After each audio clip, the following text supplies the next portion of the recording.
ایک اور حدیث بہت پیاری ہے، میں آپ کو بتائے بغیر نہیں رہ سکتا۔ حضور اپنے حجرے سے برآمد ہوئے تو آپ نے دیکھا مسجد نبوی کے کونے میں صحابہ بیٹھے ہیں، قرآن کا مذاکرہ کر رہے ہیں۔ مذاکرہ ایک ہوتا ہے درس، ایک شخص بول رہا ہے دوسرے سن رہے ہیں، یہ نہیں، مذاکرہ آپس میں۔ حضور کے چہرے پر بشاشت کے آثار ظاہر ہوئے۔ آپ چل کر آئے، آپ نے ایک سوال کیا عجیب، کہ آپ لوگ اس کی گواہی نہیں دیتے کہ اللہ کے سوا کوئی معبود نہیں اور میں اللہ کا رسول ہوں اور یہ قرآن اللہ کے پاس سے آیا ہے؟ جواب کیا تھا؟ بلا یا رسول اللہ، بلا یا رسول اللہ، بلا یا رسول اللہ، اللہ کے رسول کیوں نہیں، ہم گواہی دیتے ہیں۔ اب فرمایا جس کے لیے میں نے یہ حدیث سنائی، فاستبشروا، خوشیاں مناؤ، جیسے ہم نے دوسرا جو تھا سورہ یونس کی آیات، فبذالک فلیفرحوا، خوشیاں مناؤ، جشن مناؤ اس قرآن پر۔ فاستبشروا، تو بشارتیں حاصل کرو، فإن هذا القرآن طرفه بأيديكم وطرفه بيد اللہ، اس قرآن کا ایک سرا تمہارے ہاتھ میں، ایک سرا اللہ کے ہاتھ میں۔ سب سے بڑا ذکر جسے قرآن از ذکر کہتا ہے، انا نحن نزلنا الذکر وانا له لحافظون، دی ذکر وہ قرآن ہے، هو الذکر الحکیم وهو الصراط المستقیم۔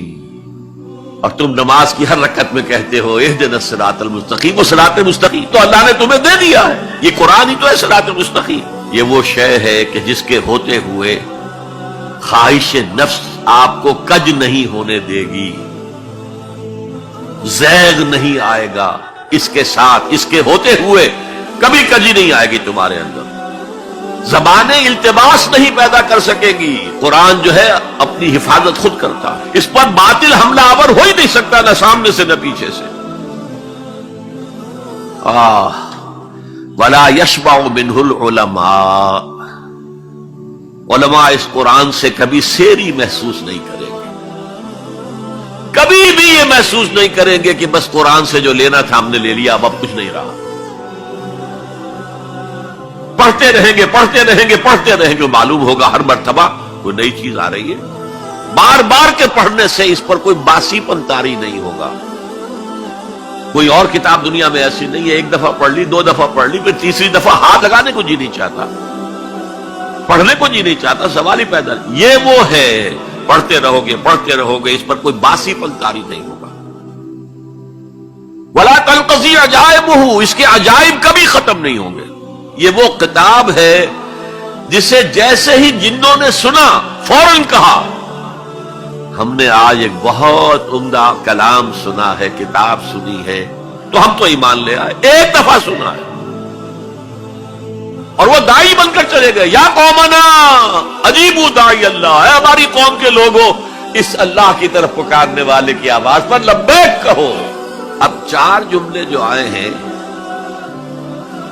وہ اس حدیث کے اندر جو اہم ترین چیز ہے وہ ہے من قال بہ صدق، جس نے کوئی بات اس قرآن کی بنیاد پر کہی اس نے سچ کہا، ومن عمل بہ اجر، جس نے اس پر عمل کیا اس کا اجر محفوظ، ومن حکم بہ عدل، اور جس نے اس کی بنیاد پر کوئی فیصلہ کیا اس نے عدل کیا۔ اور آخری جملہ کاش کہ اس کا مصداق اللہ مجھے بھی اور آپ کو بھی بنا دے، وَمَن دَعَا إِلَيْهِ هُدِيَ إِلَىٰ صِرَاطٍ مُسْتَقِيمٍ، جو اس قرآن کی طرف لوگوں کو بلائے گا، کسی اور کو ہدایت ہو نہ ہو، اس کی ہدایت ہو گئی۔ حضرت جبرائیل نے حضور سے کہا یا محمد صلی اللہ علیہ وسلم امتک بعدک، آپ کے بعد آپ کی امت کا کیا حال ہوگا، کون سہارا ہوگا؟ حضور نے فرمایا مل مخرج منہا یا جبرائیل، اے جبرائیل تو بھی بتاؤ اس مسئلے کا حل کیا ہے، نکلنے کا راستہ کون سا ہے؟ تب حضرت جبرائیل نے یہ ساری حدیث پڑھی، گویا کہ اس کے راوی اول حضرت جبرائیل ہے، راوی ثانی حضور ہے، راوی ثالث حضرت علی رضی اللہ عنہ۔